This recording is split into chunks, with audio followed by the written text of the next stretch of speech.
need y'all to understand something. Two things can be true at the same time. Duality exists in this situation as it pertains to the college football playoffs.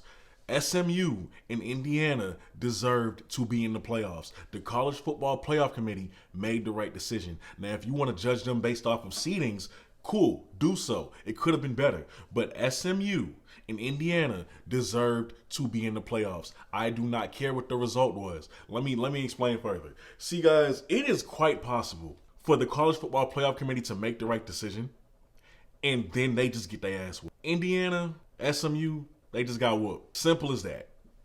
It's really that simple. Just because you see a bad game does not mean that the committee made a wrong decision. Y'all act as if we haven't seen bad games since the inception of the college football playoff. We have seen a bad playoff game, a blowout playoff game, an uninteresting playoff game literally every year since the college football playoff's inception in 2015. You don't believe me? Let's talk about it. We're going to start with the first year that it was here. 2015. Oregon, and I'm an Oregon fan. We beat Florida State 59-20. We damn near put 40 points on them. We then go to the national championship and get blown out by Ohio State. Does that mean Florida State wasn't supposed to be there? Does that mean that we weren't supposed to be there? Does that mean that the committee made the wrong decision that year? 2016. Clemson 37, Oklahoma 17. Alabama 38, Michigan State 0. That was a dominant game by Alabama. 2017, Bama 24, Washington 7, Clemson 31, Ohio State 0. 2018, Bama 24, Clemson 6. 2019, Clemson 30, Notre Dame 3. 2020, LSU 63, Oklahoma 28. 2021, Bama 31, Notre Dame 14, Ohio State 49, Clemson 28. 2022, Bama 27, Cincinnati 6, Georgia 39, Michigan 11. 2023, we finally get two good semifinal matchups. 2023, we finally get two good semifinal matchups. And then the national championship, TCU gets blown out 7-65. 7-65. And then last year, the same result. Two good semifinal games, not a good national championship.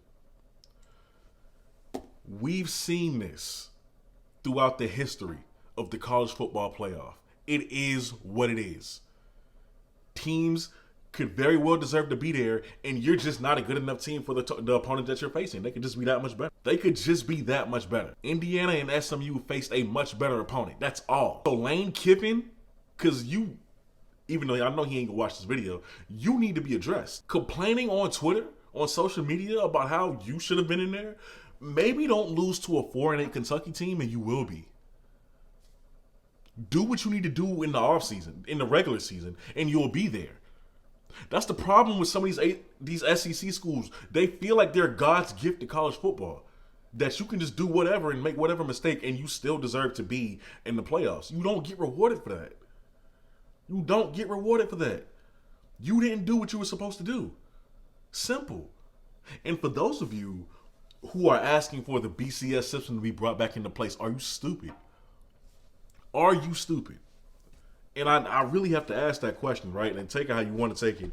But do you not remember how much we begged for a playoff system while we were in the BCS era? Do you not remember all of the problems, all of the teams that were snubbed that we will never know about? As far as, could they win a national championship or not? We will never get to see it happen because of the BCS computer system. 1998, Tulane. 1999, Marshall. 2004, Auburn. 2004, Utah.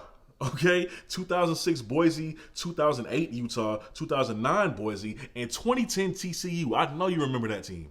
All were snubbed by the BCS system. Never got a chance to show if they could be in the national championship and potentially win it. And these were just undefeated teams. We're not even going to talk about the one-loss teams who never had a shot.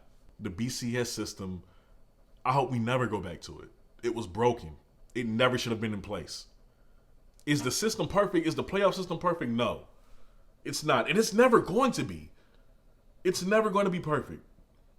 What's next? Y'all are going to ask for the same amount of teams as the FCS with the playoffs? You want to risk more kids bowing out because they don't want to play that many games or risk getting injured with the NFL right there? You want to risk more injuries? This ain't a perfect system, but it's working. It's working. We've consistently seen bad games in the college football playoffs since its inception in 2015. It is what it is, guys. It is what it is. Let's stop complaining. Let's stop asking for the BCS system, because now we're just crying. Be a fan of college football. Do not be a fan of brands. I love Cam Newton. That is my favorite player of all time. But I do disagree with him on one thing. I do want to see the G5 schools in the playoff. If they deserve to be there, if they do what they need to do, if they meet the criteria, yes, I would love to see them in the playoff, because I am a fan of football. I don't care to just see Oregon, Georgia, Alabama, Tennessee, Oklahoma, Clemson. Florida State. Even though they're not good this year, I don't care to just see the big names of college football every single year. I'd love to see an interesting storyline. We act as if we haven't seen an Appalachian State in recent memory, in recent years, go toe-to-toe with these big Power 5 schools, P4 schools, North Carolina, right? Knocking off Texas A&M, almost knocking off North Carolina. So, you guys let me know what you think down below in the comments section. All right, with that being said, I'm your host, Kobe Orr. This is the BlitzCity Podcast. If you have not subscribed, please consider doing so. I'll catch y'all next time. I'm out. Peace.